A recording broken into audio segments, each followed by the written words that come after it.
Mi pareja se hizo cargo siempre de mi hijo de otra relación, después tuvimos nuestro propio hijo. Pero ahora que nos divorciamos, solo me está pasando dinero para su hijo biológico. ¿Cómo puede ser tan cruel? El día que me dijeron que solo podía ver a mi bebé con una supervisora, sentí que me habían arrancado el derecho a respirar. Yo, que literalmente lo parí, teniendo que pedir permiso para darle un beso como si fuera una visita a la cárcel. Y lo peor no fue eso, lo peor fue que Jorge estaba ahí, calmado, con esa cara de hombre correcto que todos aplauden, mientras yo temblaba de rabia. Kevin ni siquiera me miraba, como si yo fuera un problema vergonzoso que se guarda en un cajón. Me quedé con las manos vacías y una humillación que todavía me arde, y por eso necesito explicar cómo se llegó a este punto. Yo conocí a Jorge cuando Kevin tenía 4 años, una edad en la que los niños son esponjas y también jueces silenciosos. Yo estaba cansada de hombres que prometían y desaparecían, porque el papá biológico de Kevin era literalmente un fantasma, de esos que dejan una barriga y luego hacen como que nunca existieron. Jorge llegó con una seguridad que me pareció un salvavidas, porque hablaba de futuro con una facilidad insultante, como si la vida fuera un calendario que se puede organizar. Me miró a mí, miró a mi hijo, y no salió corriendo. Esa simple decisión, para mí, fue amor en estado puro. Desde el principio yo fui clara, no iba a venderme como una mujer libre y ligera, yo venía con un combo y eso no es una frase chistosa, es una realidad. Kevin era mi prioridad, mi razón para levantarme, y yo necesitaba un hombre que entendiera que entrar a mi vida significaba entrar a una familia. Jorge decía que sí, que él quería eso, que le gustaban los niños, que no le asustaban las responsabilidades. Yo lo veía jugar con Kevin en el parque, agachado a su altura, y se me aflojaba todo por dentro porque pensé que por fin alguien iba a quedarse. Me enamoré de la idea de que un hombre eligiera quedarse en un mundo donde todos huyen. Jorge se metió en el rol como si hubiera nacido para eso, y no voy a fingir que no fue hermoso.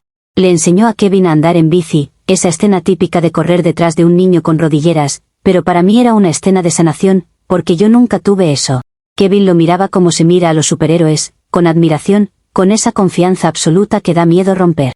Yo, con el corazón inflado, pensaba que ya estaba, que esto era lo que me merecía después de tanto caos. Y sí, me gustaba que la gente nos viera como una familia de anuncio, no lo voy a negar. La dinámica se volvió rutina y en la rutina una se acostumbra a lo bueno como si fuera derecho adquirido. Jorge pagaba el colegio de Kevin, y no era cualquier colegio, era privado, de esos con uniformes caros y cuotas que te miran feos si las preguntas. Yo lo interpretaba como un compromiso real, como una firma invisible que decía, yo soy el padre aunque no haya sangre. Empezamos a vivir juntos y yo dejé que él liderara muchas cosas, porque él lo hacía con tanta naturalidad que era casi un alivio. Yo lo admiraba y al mismo tiempo me irritaba esa calma, porque a veces parecía que no sentía nada. Con el tiempo llegó nuestro bebé en común, y ahí la cosa se selló aún más en mi cabeza. Yo estaba convencida de que ahora sí era una familia completa, y Jorge no tenía salida. Él también actuaba así, hablaba de futuro, de ahorro, de estabilidad, de esas palabras que suenan bonitas hasta que te das cuenta de que son también cadenas. Kevin se emocionó con ser hermano mayor y yo me sentí poderosa, como si mi vida por fin tuviera una narrativa correcta. Me gustaba pensar que yo había arreglado mi historia, que había convertido el abandono en una estructura. Pero lo que nadie dice es que la estabilidad también exige que una se quede quieta, y yo no nací para quedarme quieta.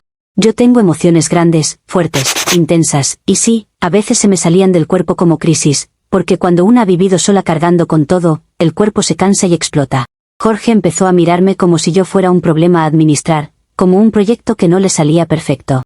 Yo notaba que se tensaba cuando yo lloraba, que respiraba hondo como si estuviera contando hasta 10 para no gritar. Eso me dolía porque yo no estaba actuando, yo estaba sintiendo. Él decía que se agobiaba de mis crisis emocionales, así, con comillas invisibles, como si fueran un capricho. Yo intentaba explicarle que una madre no se apaga como un interruptor, que el miedo a perderlo todo no se cura con lógica. Pero Jorge respondía como responden los hombres que creen que la emoción es manipulación. Empezó a haber discusiones frías, calculadas, como reuniones, y yo sentía que mi casa se volvía un tribunal. Y cuando una se siente juzgada en su propia casa, el amor se convierte en guerra. La separación llegó como llegan las cosas con Jorge, ordenadas, inevitables, ya decididas antes de que yo pudiera negociar. Un día me dijo que esto ya no daba para más, que necesitaba paz, que yo lo drenaba, que pensara en los niños. Esa frase es la más cruel, porque la usan como escudo moral mientras te están rompiendo el pecho. Yo le pregunté qué pasaría con Kevin, porque Kevin lo había tenido como padre toda su vida consciente. Jorge me miró con una serenidad que todavía me da rabia y dijo que él se haría cargo de lo que le corresponde, y ahí entendí que para él, lo que corresponde, tenía sangre. Cuando nos divorciamos, él empezó a pasar la pensión legal por el bebé en común, puntual, limpio, como un depósito sin alma. Yo no digo que no lo hiciera, lo hizo, pero lo hacía como quien paga una multa. Y con Kevin cortó todo, como si le hubiera apagado un botón. Yo lo miraba y me parecía inhumano, porque no es solo dinero, es el mensaje, es decirle a un niño que el cariño tiene condiciones. Kevin empezó a preguntar por Jorge con una mezcla de tristeza y confusión, y yo me mordía la lengua para no explotar enfrente de él. El problema real fue que Jorge había acostumbrado a Kevin a un nivel de vida que yo sola no podía sostener. No es que yo quisiera lujos por vanidad, es que Kevin ya estaba ahí, en ese colegio, con esos amigos, con esa rutina, y arrancarlo de eso era como arrancarle una parte de su identidad.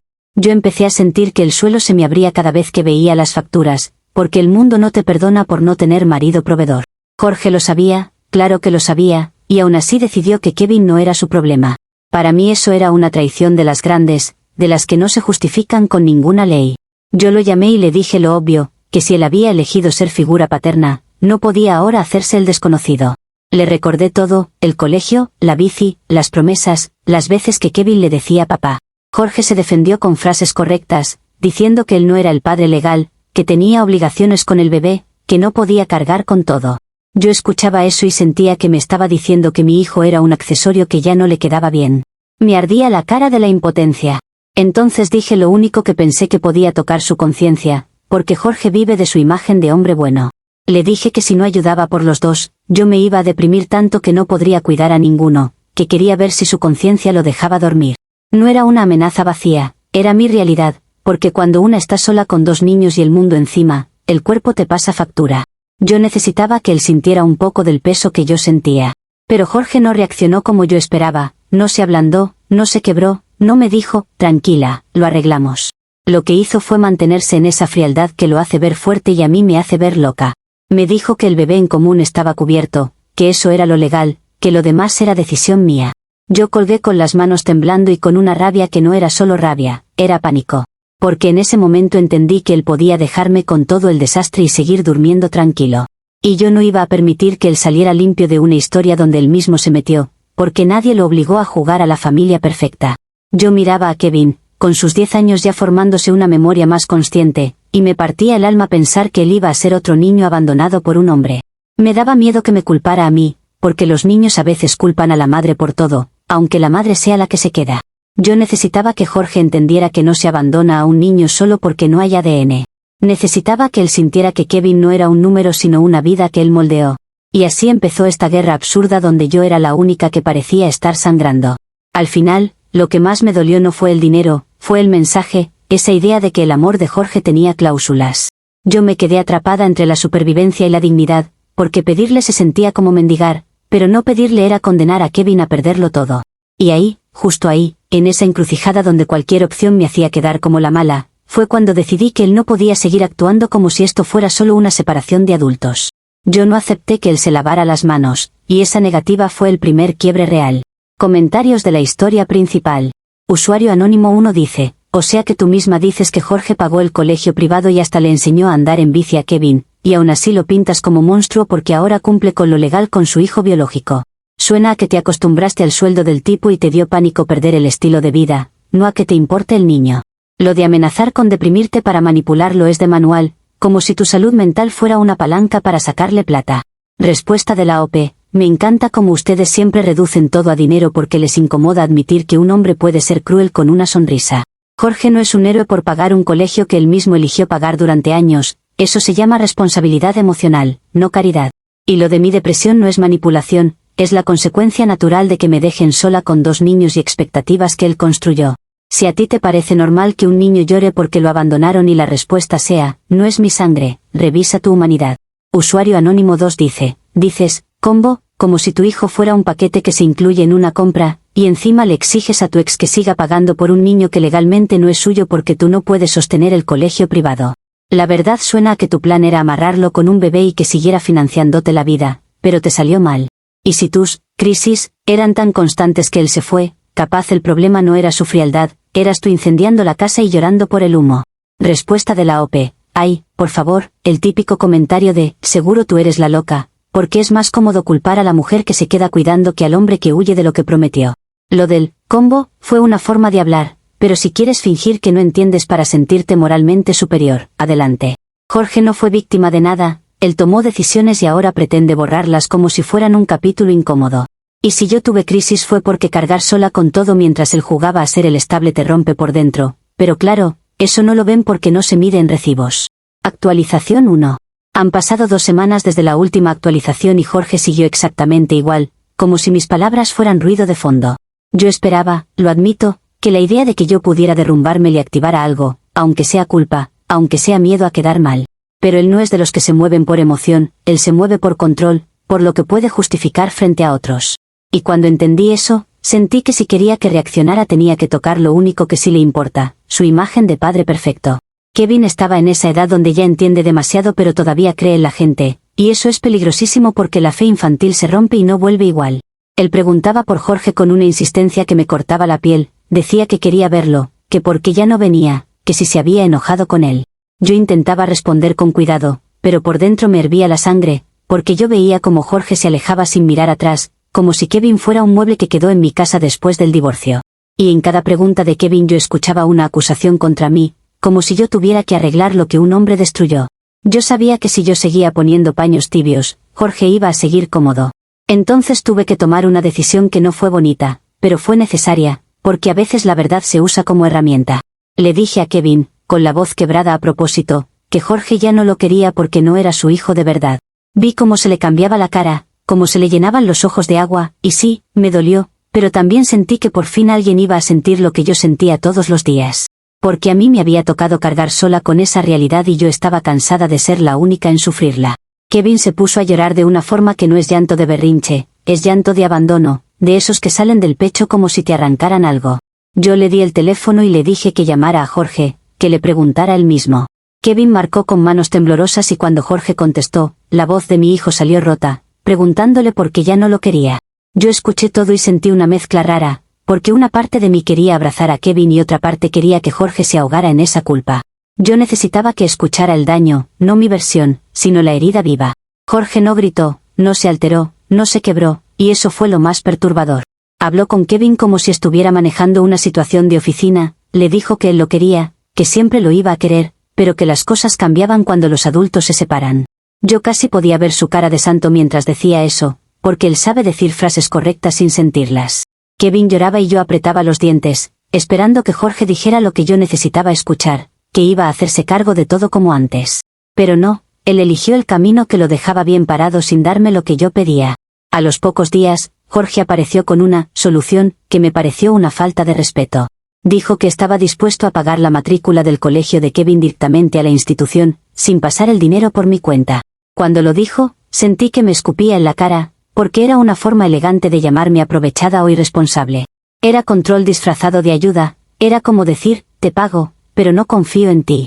Y yo, que he sostenido una casa, 2 niños, y una vida entera a punta de pura fuerza, no iba a aceptar que me trataran como si yo fuera una ladrona. Me ofendí muchísimo y no fue por capricho, fue por principio. Yo soy la madre, yo sé lo que necesita mi hijo, yo sé qué gastos hay, yo sé qué prioridades hay en una casa. El colegio no es el único gasto, también está la renta, la comida, los útiles, la ropa, la vida diaria que nadie ve. Y además, yo había elegido el piso donde vivimos pensando en el sueldo que Jorge tenía cuando estaba con nosotras, porque él mismo nos acostumbró a ese nivel. No es mi culpa que él ahora quiera recortar la realidad como si fuera un presupuesto. Cuando le grité, él se hizo el tranquilo, como siempre, y me dijo que era lo más responsable. Eso me encendió más, porque la palabra responsable en boca de Jorge siempre significa yo decido. Yo le dije que si de verdad quería ayudar, que me diera el efectivo y punto, porque yo no soy una intermediaria, soy la madre de Kevin. Él insistió en que no, en que era la única manera. Y ahí lo vi claro, no era ayuda, era una forma de tenerme amarrada sin soltarme el cuello. Yo rechacé su oferta directa para presionarlo a que me dé el efectivo, porque pensé que si él realmente quería quedar como el bueno iba a ceder. Pensé que no iba a soportar que lo señalaran como el hombre que deja a un niño sin colegio. Pensé que su orgullo de buen padre era más grande que su necesidad de control. Y por un par de días me sentí poderosa, como si hubiera recuperado un poco de terreno, como si por fin él tuviera que reaccionar a mi manera. Pero la verdad es que esa jugada me dejó con una tensión nueva, porque si él no cedía, yo quedaba expuesta. Kevin me miraba con esa cara de niño que no entiende por qué los adultos juegan con su vida como si fuera ajedrez. Yo le decía que todo estaba bajo control, que mamá estaba resolviendo, que Jorge iba a entrar en razón. Por dentro estaba nerviosa, pero no podía mostrarlo porque si yo me caía, se caía todo. Me repetía que yo estaba defendiendo lo que era justo, que no podía aceptar migajas con condiciones. Porque si yo aceptaba el pago directo, aceptaba también la narrativa de Jorge, que él es el responsable y yo la inestable. Jorge se mantuvo firme y eso me sorprendió, porque yo había apostado a que él se iba a quebrar. Empezó a sonar en mi cabeza que quizá él ya tenía un plan, que quizá estaba juntando cosas para pintarme como la villana. Me puse paranoica, sí, porque cuando un hombre se pone demasiado correcto, es porque ya está preparando el escenario. Yo empecé a registrar cada mensaje, cada palabra, cada silencio, pensando que en cualquier momento lo usaría en mi contra. Y esa sensación de estar en una guerra fría me quitaba el sueño. Mientras tanto el colegio seguía, las fechas seguían avanzando, y yo sentía el tiempo como una cuenta regresiva. Kevin intentaba ser fuerte, pero se le notaba, porque los niños sienten el miedo aunque uno lo esconda. Yo estaba atrapada entre mi orgullo y la urgencia, entre no dejar que Jorge me controlara y no dejar que Kevin sufriera. Y esa mezcla es venenosa, porque te hace tomar decisiones con el estómago, no con la cabeza. Al final de esas 2 semanas yo estaba más tensa que nunca, con Jorge más frío que nunca, y con una sensación horrible de que la próxima consecuencia iba a ser peor de lo que yo imaginaba. Comentarios de la actualización 1. Usuario anónimo 1 dice, qué asco lo que hiciste, literal le dijiste a un niño de 10 años que, ya no lo quieren porque no es hijo de verdad, solo para usarlo de arma en una llamada. O sea, tú misma lo describes, lo pusiste al teléfono llorando para presionar a Jorge. Y encima te ofendes porque el tipo ofreció pagar la matrícula directo al colegio, que es lo más lógico si no confía en ti. No estás defendiendo a Kevin, estás defendiendo tu acceso al efectivo. Respuesta de la OP. No me hables de asco como si tú hubieras vivido lo que es ver a tu hijo romperse la cara de ilusión cada vez que espera a alguien que ya no viene. Kevin no es un arma, Kevin es la víctima y la gente como Jorge se escuda en la calma para fingir que no hace daño. Yo no inventé nada, dije una verdad que él está demostrando con hechos, está actuando como si Kevin fuera descartable. Y lo del pago directo es control, porque el colegio no paga la renta, no compra comida, no cubre la vida diaria, pero claro, ustedes quieren que yo me muera de hambre mientras aplauden el gesto bonito que se ve bien desde afuera. Usuario anónimo 2 dice, tú, principio, es que te den efectivo porque tú elegiste un piso pensando en el sueldo de tu ex, eso lo dijiste tú misma. Básicamente estás admitiendo que tu prioridad es sostener el nivel de vida, no la estabilidad del niño. Y si de verdad te importara Kevin, aceptarías que Jorge pague directo y ya, porque así el colegio queda cubierto. Pero no, prefieres arriesgar su matrícula para ganar una batalla de ego. Respuesta de la OP, me fascina cómo manipulan mis palabras para hacerme ver como una caricatura, cuando la realidad es que una casa se sostiene con dinero y yo no tengo por qué fingir que el aire se paga con amor. Yo elegí un lugar digno para mis hijos porque Jorge nos acostumbró a eso y porque yo no iba a criar a Kevin en precariedad después de años de estabilidad. Aceptar el pago directo sería aceptar que yo soy incapaz de administrar, y esa etiqueta es exactamente lo que él quiere para después decir que yo no puedo con los niños. Si yo cedo en eso, mañana me quita hasta el derecho de decidir qué comen, pero ustedes no ven el patrón porque solo miran el recibo del colegio. Actualización 2. Ha pasado un mes desde la última actualización y el tiempo, en lugar de calmar las cosas, las afiló como cuchillos. Yo todavía tenía en la cabeza la idea de que Jorge iba a cansarse de jugar al hombre intachable y que, por pura presión social o por culpa, iba a terminar dándome el efectivo. Pero no, mi plan de rechazar el pago directo fue un error de cálculo, porque yo estaba peleando con emociones y Jorge estaba peleando con estrategia. Lo que yo vi como una pulseada, él lo vio como una oportunidad para ponerme contra la pared sin ensuciarse las manos. Y cuando me di cuenta, ya era tarde. El colegio empezó a llamarme a mí, no a Jorge, no a nadie más, a mí, como si yo fuera la única adulta responsable del universo. Me hablaban con ese tono amable que en realidad es amenaza, recordándome fechas, cuotas, compromisos, y yo sentía el estómago apretarse cada vez que sonaba el teléfono. Yo les explicaba que había una situación, que el que siempre pagaba era Jorge, que Kevin estaba ahí por decisión de ambos. Ellos no querían escuchar historias, querían dinero, y yo no podía culparlos, pero sí me indignaba, porque al final el sistema siempre termina castigando a la madre. Me decían que si no se regularizaba, Kevin no podría continuar y esa palabra, expulsión, se me clavó como una aguja. Yo fui a hablar con Jorge intentando ser civilizada, porque a veces una cree que con calma los hombres se ablandan. Le mandé mensajes largos, le recordé que Kevin no era un extraño, que Kevin lo llamaba papá, que tenía que pensar en el daño. Jorge respondió poco, frío, como si estuviera haciendo un resumen ejecutivo de mi dolor. Me dijo que él había ofrecido pagar la matrícula directamente y que yo lo rechacé, así que el problema no era su falta de apoyo, era mi negativa irracional. Esa frase me hizo ver rojo, porque se acomodó la narrativa con una facilidad asquerosa, como si yo hubiera elegido que mi hijo sufriera por deporte. Y lo peor es que, visto desde afuera, sonaba lógico. Entonces me enteré de lo que realmente hizo, y ahí sentí que me quedaba sin aire. Jorge habló con el director del colegio, no conmigo, no con el sistema, con el director, como quien va a contar una versión pulida para quedar como el Salvador. Le explicó la situación con detalles, y en esa explicación seguramente incluyó mi rechazo al pago directo, mis crisis, todo lo que le convenía para pintarme como un riesgo. De repente ya no era solo una deuda, era una situación familiar, que todos en el colegio sabían, y yo sentí vergüenza, rabia, exposición. Porque Jorge no solo estaba resolviendo un pago, estaba construyendo un expediente. Kevin empezó a notar la tensión de una forma diferente, ya no era solo preguntar por Jorge, era sentir que algo grave venía encima. Un día llegó triste, diciendo que la profesora había mencionado asuntos administrativos y que él escuchó su nombre en la oficina. Yo lo abracé y le mentí con sonrisa, como hacemos las madres cuando el mundo se cae pero el niño tiene que dormir. Por dentro yo estaba en ataque de pánico, porque el colegio es un universo de miradas, y yo no iba a permitir que Kevin fuera señalado como el niño del problema. Y ahí el miedo se mezcló con una rabia que me nubló la cabeza. En ese estado, la idea empezó a formarse como una solución brillante, casi poética en mi mente. Si Jorge quería actuar como si Kevin no fuera su responsabilidad, entonces yo le iba a devolver esa responsabilidad en la cara, físicamente, sin posibilidad de ignorarla. Pensé que cuando él viera a Kevin con maletas en la puerta, con la realidad empaquetada, se iba a ablandar, se iba a sentir culpable, se iba a dar cuenta de que no podía abandonar así.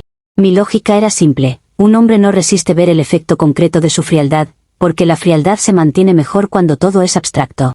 Yo necesitaba volverlo concreto. Fue un ataque de pánico y rabia, sí, y también una forma de decir, no me vas a dejar sola con esto, porque yo ya estaba cansada de cargar el peso entero. Empaqué las cosas de Kevin con manos temblorosas, metí ropa, cuadernos, su uniforme, y cada cosa que doblaba era como doblar un pedazo de mi orgullo. Kevin me miraba confundido, preguntando qué hacíamos, y yo le dije que íbamos a hablar con Jorge, que íbamos a arreglarlo. No le dije la verdad completa porque los niños no deberían cargar con la estrategia de los adultos, pero al mismo tiempo yo necesitaba que él fuera testigo de que yo estaba luchando. Yo necesitaba que él viera que yo no me rendía. Llegamos a la casa de Jorge y mi corazón estaba golpeándome el pecho como si quisiera salirse. Dejé a Kevin en la puerta con sus maletas y empecé a gritar desde afuera, diciendo que si no pagaba, que él lo criara. No fue un grito bonito, fue uno de esos gritos que salen cuando ya te sientes acorralada. Yo pensé que Jorge iba a abrir la puerta, que se iba a escandalizar, que iba a sentir vergüenza, que iba a ceder. Pensé que iba a decirme que era una exagerada, sí, pero que iba a resolverlo para que Kevin entrara y esto se calmara. Yo estaba apostando a su humanidad, aunque ya me había demostrado que no funcionaba. Jorge abrió, vio a Kevin, vio las maletas, y en lugar de reaccionar como un ser humano que tiene historia con ese niño, reaccionó como un juez. No me gritó de vuelta, no me rogó, no se desesperó, y esa calma fue lo que me destruyó, porque era una calma de alguien que ya ganó. Se agachó, habló con Kevin con una voz suave, y yo sentí una rabia profunda, porque él sí podía poner esa voz, solo que no para mí. Le dijo que esperara, que iba a hacer una llamada, y yo pensé que iba a llamar al colegio, que iba a resolver algo. No, él llamó a mis padres. Cuando vi que Jorge estaba llamando a mis padres, me dio un golpe de vergüenza tan fuerte que por un segundo me quedé sin palabras. Porque no hay nada peor que ser expuesta frente a tu propia familia como si fueras una mala madre, y eso fue exactamente lo que él hizo. Mis padres llegaron y vieron la escena, Kevin con maletas, yo gritando, Jorge con cara de santo. Mi madre se me fue encima con palabras, no con manos, pero igual dolieron, me llamó monstruo, con una facilidad que todavía me arde. Yo intenté explicar que era una medida desesperada, que yo solo quería que Jorge reaccionara, que Kevin no podía perder el colegio, que yo estaba al borde. Nadie escuchó mi contexto, solo vieron el titular. Mi padre agarró las maletas y mi madre tomó a Kevin de la mano como si lo estuviera rescatando de mí. Kevin lloraba, no entendía nada, y yo me quería morir, porque yo no estaba abandonándolo por falta de amor, yo estaba empujando una realidad para que Jorge la asumiera. Pero claro, en una escena nadie ve intención, solo ve lo que pasa. Mis padres se lo llevaron y yo me quedé afuera, con una mezcla de rabia y miedo, porque en un minuto perdí el control de la narrativa. Jorge no solo me expuso, me desarmó. Después de eso, todo fue cuesta abajo como si el universo se hubiera alineado para castigarme. Jorge empezó a moverse con rapidez, con esa eficiencia de hombre que sabe usar el sistema a su favor. Yo recibí notificaciones, mensajes legales, palabras como custodia, estabilidad, bienestar, y yo sabía que esas palabras iban a convertirse en armas. Jorge aprovechó lo que pasó para solicitar la custodia completa de nuestro hijo biológico, alegando inestabilidad mental de mi parte. Yo leí eso y me temblaron las manos, porque era la confirmación de lo que yo temía desde antes. Él no quería solo dejar de pagar por Kevin, él quería arrancarme la maternidad como castigo. Yo intenté reaccionar, intenté hablar con él, intenté explicarle que lo de Kevin fue un impulso, que yo estaba desesperada, que él sabía mi situación. Jorge no quiso escuchar, o fingió no escuchar, porque ya tenía lo que necesitaba, una escena perfecta para mostrarme como peligrosa. Mis padres, en lugar de apoyarme, se alinearon con él, porque mi madre prefería creer que yo era una villana antes que aceptar que un hombre correcto podía ser cruel. Kevin se quedó con mis padres por un tiempo, y yo me quedé sintiendo que había perdido mi casa, mi hijo mayor, y ahora estaba en riesgo de perder al bebé también. Y lo peor es que Jorge se veía impecable en todo esto, como si yo hubiera hecho todo sola. Al final de ese mes yo estaba atrapada en una realidad que no reconocía, porque la jugada que hice para presionar a Jorge se convirtió en evidencia contra mí. El colegio ya no era el único problema, ahora era un tribunal, un expediente, una pelea de custodia donde mis emociones iban a ser presentadas como enfermedad. Yo miraba mi teléfono esperando un mensaje de Kevin y no llegaba, miraba una foto del bebé y se me partía la cara de miedo. Jorge había logrado algo brillante y perverso, convertir mi desesperación en su argumento. Y la amenaza inmediata era clara, ya no era solo perder un colegio, era perder a mi hijo biológico por completo. Comentarios de la actualización 2. Usuario anónimo 1 dice, esto ya pasó de tóxico a peligroso. Fuiste a la casa del tipo y literalmente dejaste a un niño con sus maletas gritando, si no pagas, críalo tú. Eso no es estrategia, eso es abandono performático para manipular. Y encima te haces la sorprendida porque llamó a tus padres, obvio que lo iba a hacer si ve a un niño botado en su puerta. Te expusiste sola, le diste el argumento perfecto para pedir custodia. Respuesta de la OP, qué fácil es decir, obvio, cuando no eres tú la que está viendo cómo le quitan el piso a su hijo y lo dejan como un sobrante. Yo no abandoné a Kevin, yo lo llevé al único adulto que durante años se comportó como su padre y que ahora se quiere borrar como si fuera un error administrativo. Si Jorge hubiera tenido un mínimo de corazón, hubiera entendido el mensaje y habría solucionado el tema del colegio en ese instante, pero eligió llamar a mis padres para humillarme, no para proteger a nadie. Y sí, claro que lo hizo, perfecto, porque su especialidad es quedar como el héroe mientras yo cargo con todo el odio. Usuario anónimo 2 dice, dices que lo hiciste por Kevin, pero todo suena a que lo hiciste por ti, por no perder el piso, por no bajar de nivel, por no aceptar que él pague directo. Si te importara Kevin, habrías aceptado el pago al colegio y ya, sin convertirlo en moneda de cambio. Y lo de ataque de pánico, no justifica que arrastres a un niño a una escena con tus padres y tu ex como si fuera un reality. Jorge pidió custodia porque le diste una razón real, eres inestable y los niños no son tu terapia. Respuesta de la OP, ustedes usan la palabra inestable como si fuera una etiqueta universal para callar a una mujer que se atreve a exigir lo que es justo. Yo no convertí a Kevin en moneda, Jorge lo convirtió en descartable cuando decidió que solo valía si llevaba su ADN. Y lo del piso no es capricho, es la vida real, mis hijos comen, duermen, estudian, y eso cuesta, pero claro, desde el teclado todo se resuelve con moral barata. Si yo hubiera aceptado el pago directo, mañana Jorge estaría diciéndole a un juez que él paga todo y yo no aporto nada, y entonces igual me quitaba al bebé. La diferencia es que yo me habría quedado sonriendo mientras me desmantelaba. Actualización 3. Han pasado 3 años desde la última actualización y todavía me parece irreal decirlo en voz alta, como si al nombrarlo hiciera oficial la pérdida. En estos 3 años yo no recuperé el control de nada, al contrario, todo se fue cerrando alrededor de mí como una trampa lenta. Jorge convirtió aquella escena en la puerta de su casa en el origen de una narrativa que le sirvió para justificarlo todo. Y lo más cruel es que, con el tiempo, esa narrativa empezó a sonar razonable incluso para gente que me conocía. Yo me quedé peleando con sentimientos y él peleó con papeles. El proceso de custodia fue una máquina que no se detiene por lágrimas ni por historia, se alimenta de pruebas y de apariencia. Jorge llegó como el padre estable, el hombre que deposita puntual, el que habla despacio, el que nunca pierde la compostura. Yo llegué como la mujer con ansiedad, la que se desespera, la que se altera, la que no siempre suena elegante cuando la están asfixiando. No importó cuántas veces repetí que yo no soy un peligro, que yo soy una madre rota peleando por no perder a sus hijos. En ese tipo de salas, una mujer rota es automáticamente sospechosa. Cuando me dijeron que Jorge ganó la custodia completa de nuestro hijo biológico, sentí un vacío que no se parece al dolor normal. No era solo tristeza, Era como si el cuerpo no supiera dónde poner la sangre, como si me hubieran cambiado de lugar la columna. La decisión venía con esa frase que te anula, visitas bajo supervisión, como si yo fuera una amenaza. Yo salí con una sonrisa tiesa porque una aprende rápido que si lloras te lo anotan, si gritas te lo anotan, si respiras raro te lo anotan. Ese día entendí que mi emocionalidad, la misma que Jorge decía que lo agobiaba, ahora era un argumento legal. Las primeras visitas supervisadas fueron humillantes de una forma casi quirúrgica. Yo tenía que llegar puntual, saludar a una persona desconocida que tomaba notas, y comportarme como una versión domesticada de mí misma. Mi bebé, que ya no era bebé, me miraba con esa mezcla rara de reconocimiento y distancia, porque los niños se adaptan al mundo que les ponen enfrente. Yo quería abrazarlo fuerte, pero tenía que medir todo para que no lo interpretaran como desborde. Cada encuentro terminaba con el mismo sabor, yo salía con la sensación de haber mendigado minutos de maternidad.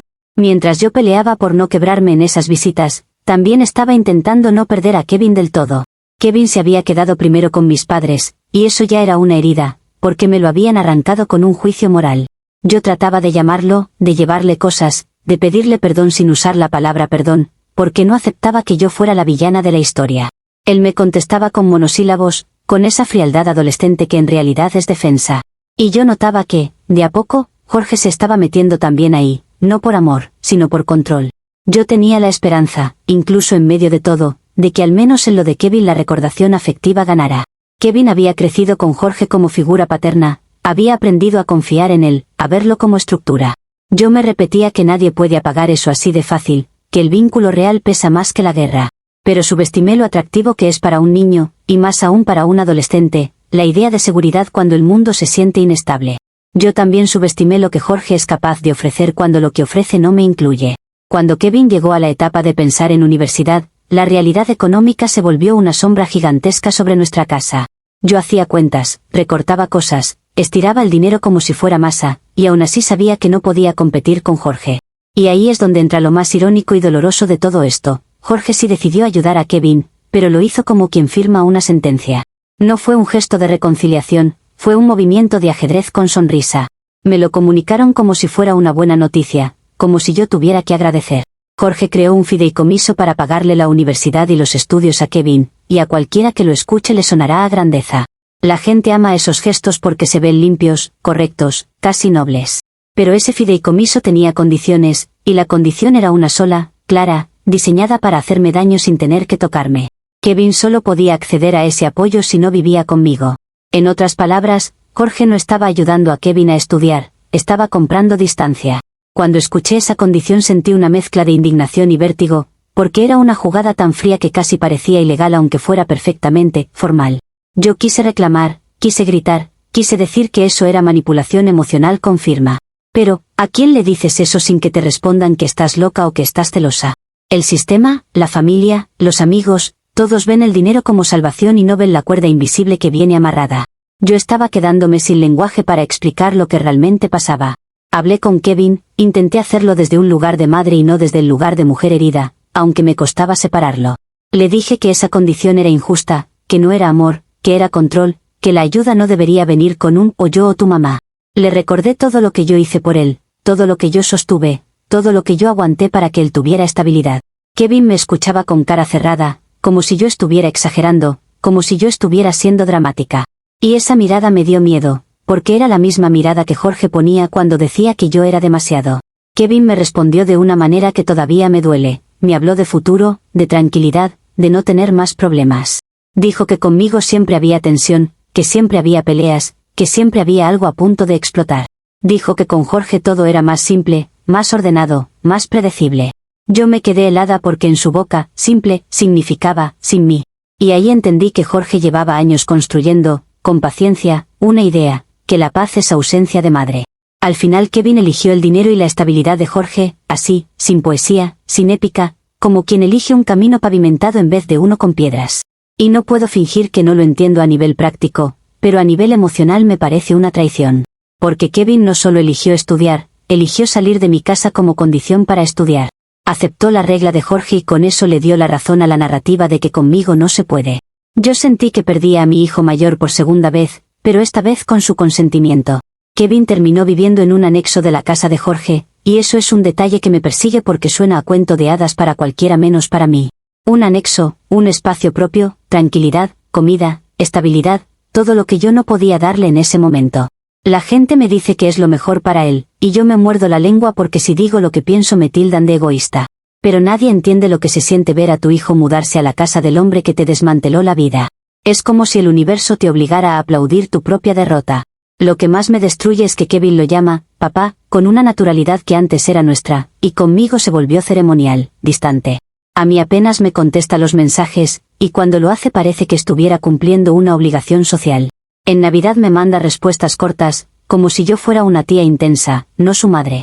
Yo intento no mostrar el dolor porque ya aprendí que si me quiebro, lo usan como evidencia de que no estoy bien.